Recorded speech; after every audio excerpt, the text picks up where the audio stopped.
Hi there, and welcome back to another episode at Station Road.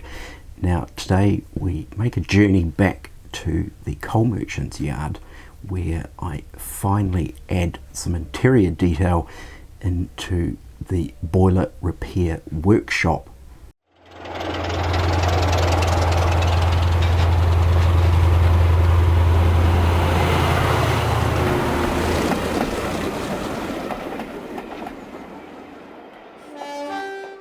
So going back a couple of videos ago, when I was working on the coal merchant's yard, there was the boiler repair workshop and sort of the coal merchant's offices also sort of combined into this one building, which was a scale scenes kit that I had kit bashed to a certain degree. And of course, one of the things that I mentioned back then was that I wanted to fit out the interior of the workshop with some interior workshop furniture and also add in a arc welder's effect. So I think without further ado, let's just get into what I got up to. I've already made a start on a few aspects to working up an interior for inside this workshop, which of course will include various items of furniture, workbenches, power equipment, and various other aspects. But of course, one of the key elements to go in here is an arc welding effect. So the item in question that I'm using is this device here, and this is from Heathcote Electronics, and it is pretty much a circuit already set up and ready to go to generate that arc welding effect. So what I've done is I've actually begun wiring up a set of the LEDs that come with the kit, and it did actually have a micro LED for the arc effect, but unfortunately one of the wires came off and it's literally impossible to solder that back on, so I've had to revert to the standard LEDs that are here. So it's possibly a little bit cumbersome, so in that respect I was sort of figuring out, well, how can I hide this and how can I make it look reasonably authentic that somebody is actually welding something within the workshop.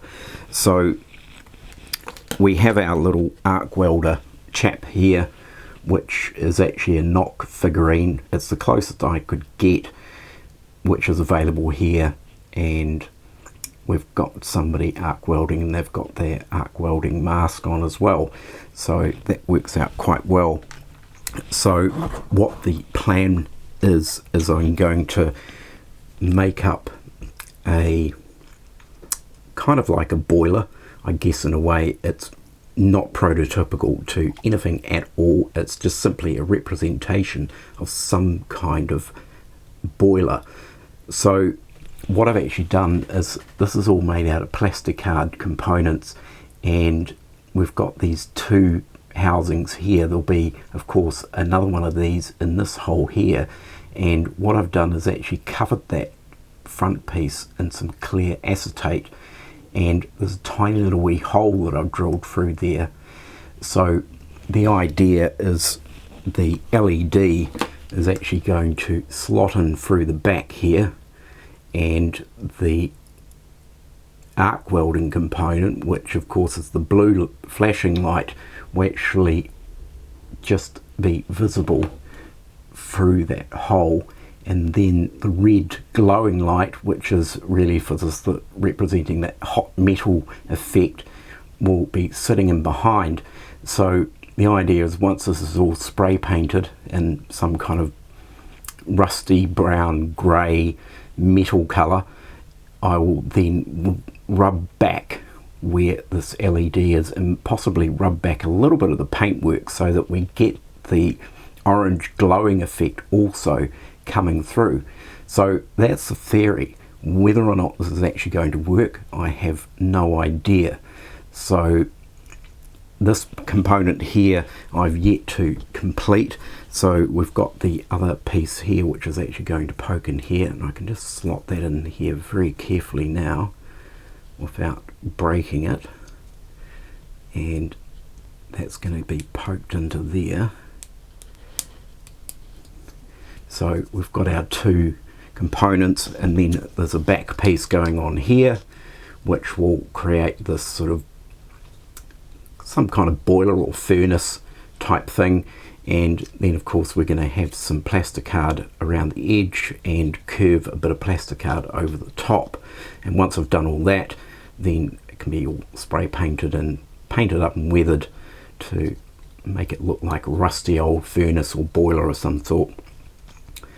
And of course the wires for the arc welding effect will poke out the back and then duck down somewhere and hide.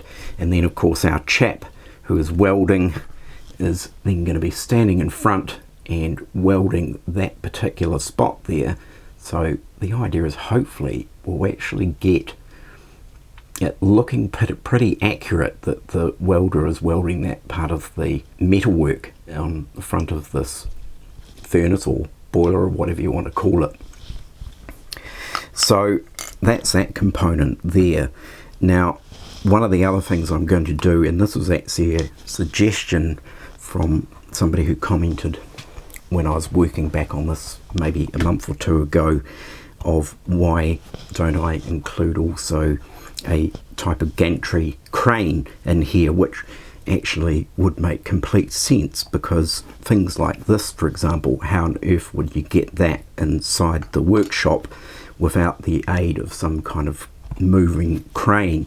So I'm actually building a crane system too that's actually going to run along here. Now it's going to be static. I'm not actually going to make this movable, but this is made up of more plasticard from the H beam or H column type plasticard. And then what I've got here is this is just a bit of white metal casting of representing a kind of like a motor that is sitting up here on the top. So you can imagine that would slide backwards and forwards, and then this thing would slide that way, and I'll have some chain that will drop down. So this is a Woodland Scenics product, and basically it was just a case of getting what I could find in the local model shop, which of course is the same for the figurine here as well. It's sort of sourcing local items. So they're some of the elements that are going into here, and then of course the beams that are going to run along here that this gantry crane is going to work backwards and forwards on will need some kind of support as well.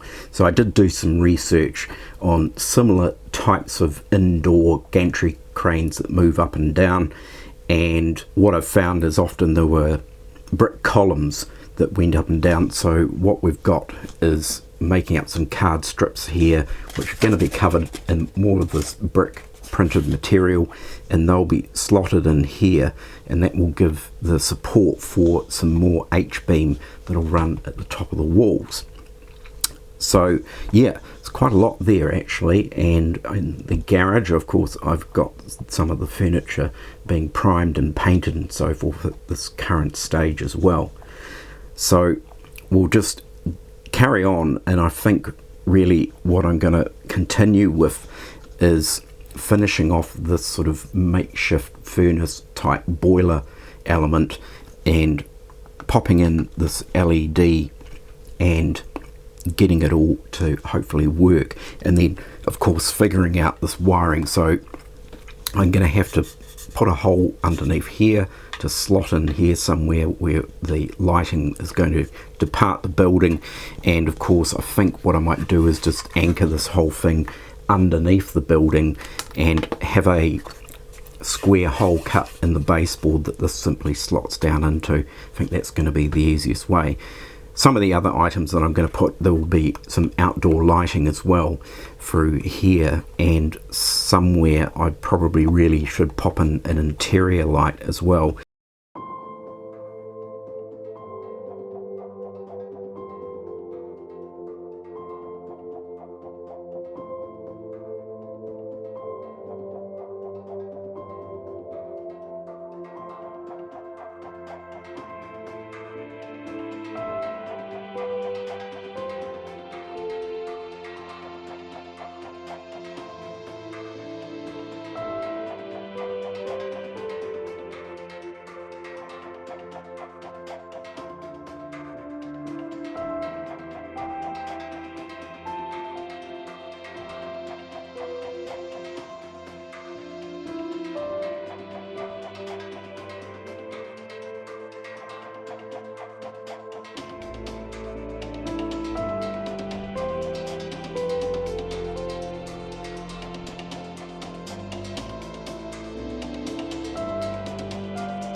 Right, so we're almost getting there now, and as you can see there is a collection of interior details to add in, and I've gone ahead and installed this boiler slash furnace that the chap is going to be welding up.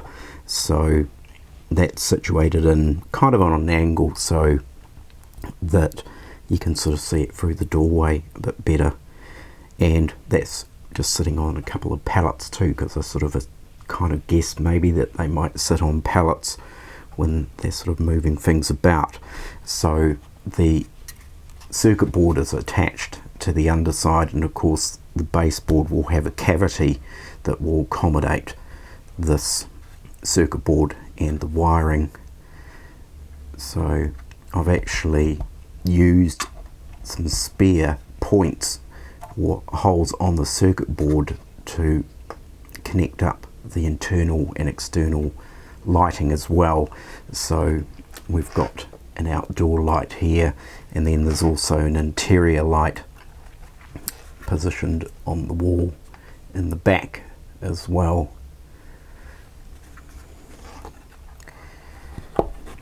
So I'm just going to go ahead and start populating the inside of this, and we've got some workbenches and some various bits and pieces.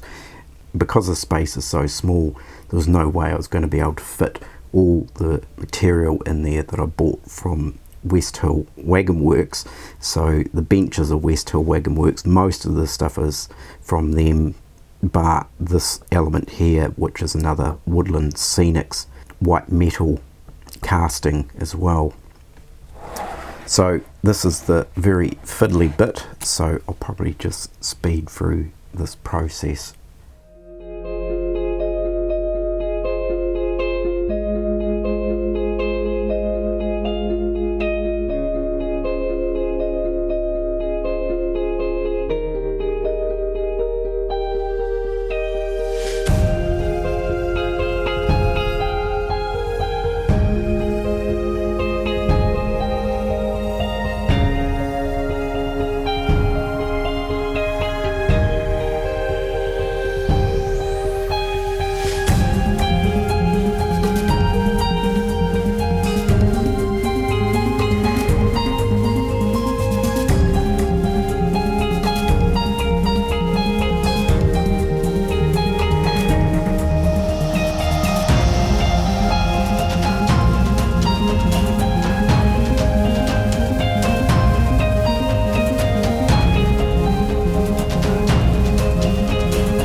So there we have it for the interior for this workshop, finally completed, and now I can actually get on to the outer area of the workshop, and of course the coal merchant's yard, which of course needs some clutter and various weathering treatments around the yard.